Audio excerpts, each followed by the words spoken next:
လုံးဝမထားနိုင်ထားလို့လည်းမရလေကြီးနဲ့တကယ်တော့ချိုးလို့မရကိုယ့်အကူတော့နိုင်ရအဲ့လောက်ထိရှိနေဆိုတာတော့အတိတ်ကအဲ့တော့ဘယ်လိုဖြစ်လဲဆိုတော့ချက်လေးလည်းမရဘယ်မှလည်းတော့ဝင်လို့မရတော့ကိုထောင်းရပဲကိုထောင်းပေးရပါတော့ကျွန်တော်အိမ်လာပြီးတော့ကျွန်တော်စားတဲ့ပကံလေးလာဆေးပြီးသွားတယ်ပေါ့နော်ဒီကျောင်းရဲ့ပုံမိတွေlet's go ဆိုတာယူလာတယ်ပြီးဒီပေါ့ပုံတွေဆေးတွေပါအကုန်လုံးကိုထောင်းလိုက်ယူလာပြီးတာပေါ့နော်ပြီးရင်အဲ့နဲ့တဖြည်းဖြည်းနဲ့ recover ဖြစ်ပြီးတော့တက်တာ condition မှာကျွန်တော်လုံးဝတော့ရန်ကိုက်သွားတယ်။ကောင်းတဲ့ပုံစံ20စက္ကန့်30စက္ကန့်တိုင်းမှာတစ်ချက်စီပို့တော့ဘာမှမခံနိုင်တော့ကိုဆောင်ပြန်ပေါ့အဆေးကိုပုံပြီးနေတော့အဲ့ဒါစေကန်းမလို့စေကန်းလိုက်ပို့တယ်။နောက်မှာ COVID positive အဲ့ဒါလည်း COVID positive ဖြစ်မှာပဲ။ဒါပေမဲ့ကျွန်တော်တို့တကယ်ချင်းရဲ့စေကန်းပေါ့နော်စေရုံပေါ့နော်သူကဆိုတော့စစ်တွေတော့ဘူးပေါ့နော်စိတ်ရင်လည်းပုံမှာဆိုတော့လေမစစ်တော့ပဲနဲ့ကျွန်တော်အကက်ခဲပြောက်စေးပေါ့နော်အကက်ခဲပြောက်စေးလို့ပြောမှာကောင်းရန်ကစေးနေတယ်ပူပြီးမှတက်တာပါတော့ဆိုတော့အဲ့တော့ဆိုကိုယ့်ဟာကိုတစ်ပတ်လုံးဒီအိယာထဲမှာနေနေတာကျွန်တော်အရန် tree ထွက်လို့ကျွန်တော်အိယာစပုံဆိုပုံနဲ့ဘိုးရကရှစ်လက်မလောက်ရှိတယ်အောက်မှာဆိုရင်ကျွန်တော် tree တွေပြောနော်အဲ့တော့ကျွန်တော်တစ်ခါတလေကျရင်တနေ့ကုန်ပြီးပါအိတ်တယ်စားစိတ်တဲ့ချိန်မှာလမ်းထမ်းပြီးမှထားစားတဲ့အချိန်စေးထားတော့တဲ့အချိန်တွေပေါ့နော်အဲ့ချိန်တော့ကိုယ့်ကိုစဉ်းစားပြီးဒီချိန်မှာငါတိတ်ဒီလမ်းတော့လာကောက်တယ်ဒီချိန်ကဒီလမ်းစာရေးဖို့ချိန်တန်ပြီလားပေါ့အခါကျတော့စဉ်းစားနေတဲ့အချိန်တော့ပြည့်တော့တယ်ဆိုတော့ဘာပဲပြောအခုကျွန်တော်ရှေ့မှာပြင်နေရတယ်ဆိုလေမသိခဲ့ဘူးကျေးဇူးတော်ပါဒါတော့ဖတ်ပြရလေးပေါ့နော်တချိန်လေးတော့ခုနဆိုမယ်ဆိုရင်ရတော့ဒီလိုဆိုဆရာဆုံးလို့တော့ကျွန်တော်တို့ကိုထားခဲ့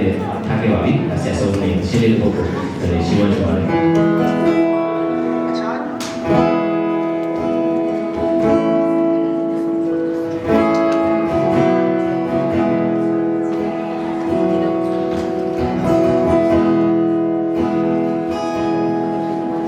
လေးလွင်သူ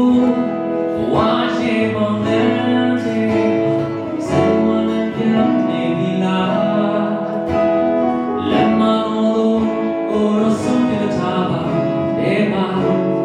လ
သွား